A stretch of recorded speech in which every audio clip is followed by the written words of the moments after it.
are crossovers aimed at buyers who are more concerned with fun than functionality. With these picks, utility isn't the focus. Instead, they're primed to deliver outstanding performance that makes them engaging partners on the road. So, let's go ahead and check out this 2015 Mitsubishi Outlander Sport. Now, essentially, for the 2015 model year, the Outlander Sport gets a few minor sheet metal and cabin upgrades, better sound insulation, and an upgraded electric power steering system.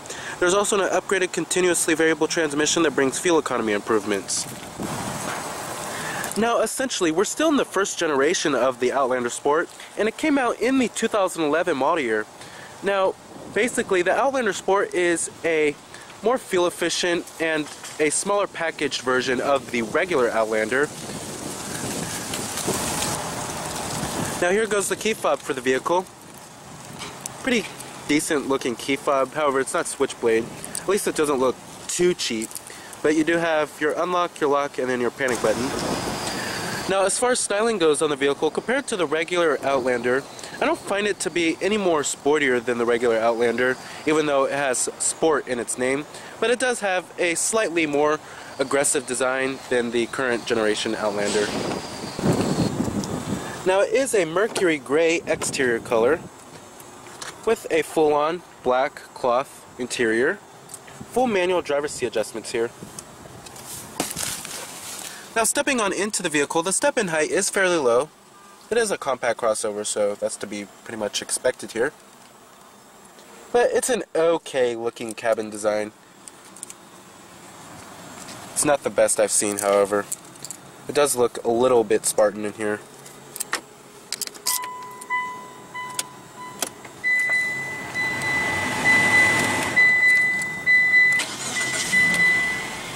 And what you're hearing is a 2-liter 4-cylinder engine.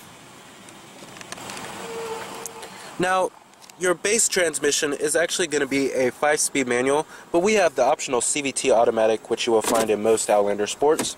It does have a manual shift gate here, but no paddle shifters, which you can get on the regular Outlander. No backup camera either, which a lot of compact crossovers are making standard nowadays. But let's go ahead and turn on the lights. And the hazards too. Automatic driver's side window. And let's go ahead and pop up the hood and check out the engine bay.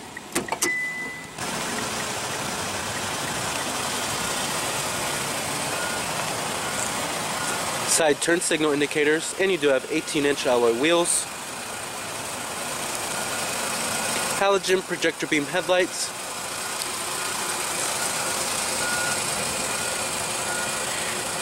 I guess the Mitsubishi trapezoidal grille looks okay. Now, under the hood here, you have a 2-liter 4-cylinder engine producing 148 horsepower at 6,000 RPM and 145 pound-feet of torque at 4,200 RPM, with EPA estimates being a pretty healthy 25 in the city and 32 on the highway. Now, 4-wheel drive is optional on the Outlander Sport, and basically, if you do get the 5-speed manual, actually fuel economy numbers will drop compared to this CVT automatic we have here. It used to be back in the old days, if you got the automatic transmission, fuel economy would drop, you would get higher fuel economy numbers if you got the manual transmission, but nowadays if you get the automatic, you actually get better fuel economy numbers. However, I will say that it does have pretty modest acceleration, and it isn't really that powerful.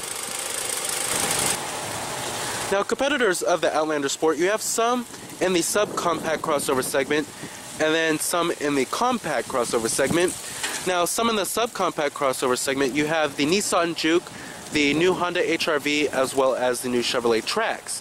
Now, some in the compact crossover segment to consider is the Ford Escape, as well as the Toyota RAV4. However, those vehicles are a little bit larger than this Outlander Sport here.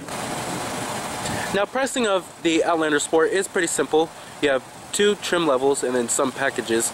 Now, the base trim level is going to be the ES trim, which starts at $19,595, and then you have the SE, which starts at $22,795. Now, total vehicle price for this particular one, I know you can't really see it, but it's $25,190. Coming to the rear, you have LED tail lamps, rear window defroster with a rear window wiper, and an LED third brake light. And rear reflectors too.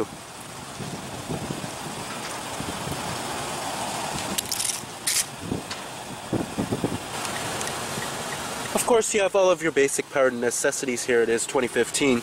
Power windows, power door locks, and power exterior mirrors. Nice soft touch armrest that is wrapped in cloth. And let's go ahead and rev it up.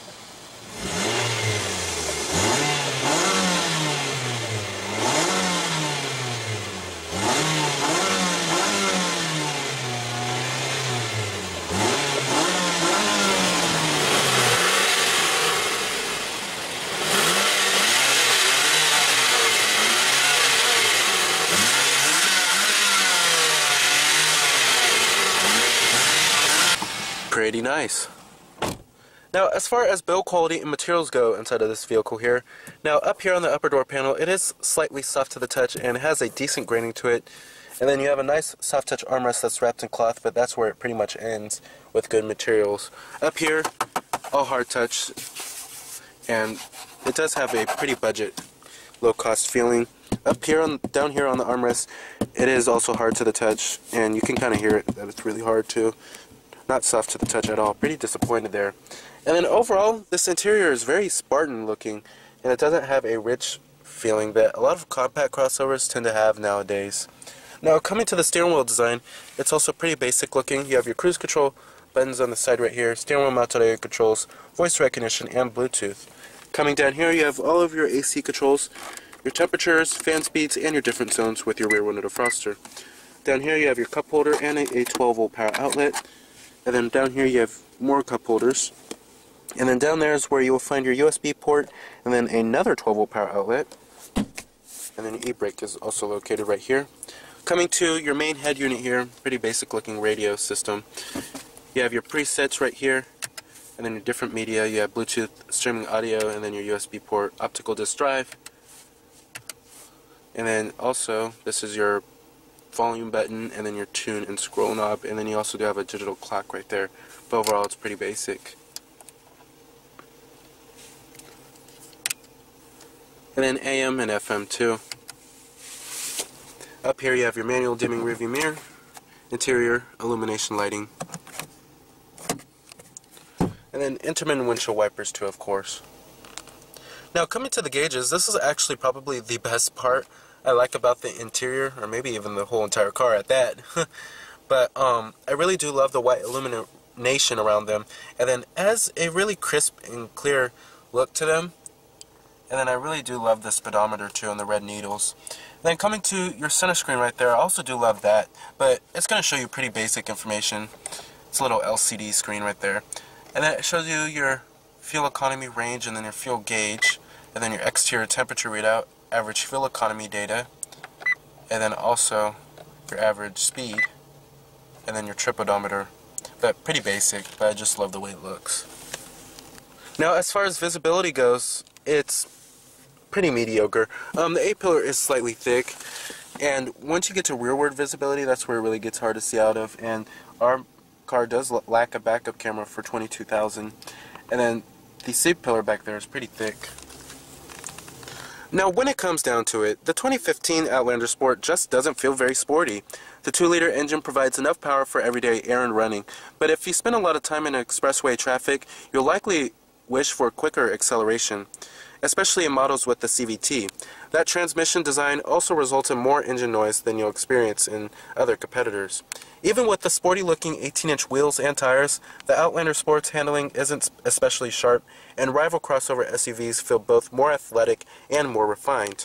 The Mitsubishi's soft suspension tuning does make for a smooth ride, however, which gives the Outlander some appeal on longer commutes and road trips. But overall, like I said, if you're looking for a more functional interior that you can use on the daily, this is probably your interior here.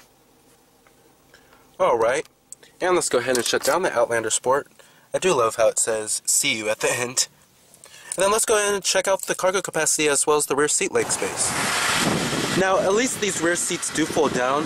However, compared to compact crossovers, this is much smaller. This is more on par with subcompact crossovers in terms of its cargo capacity.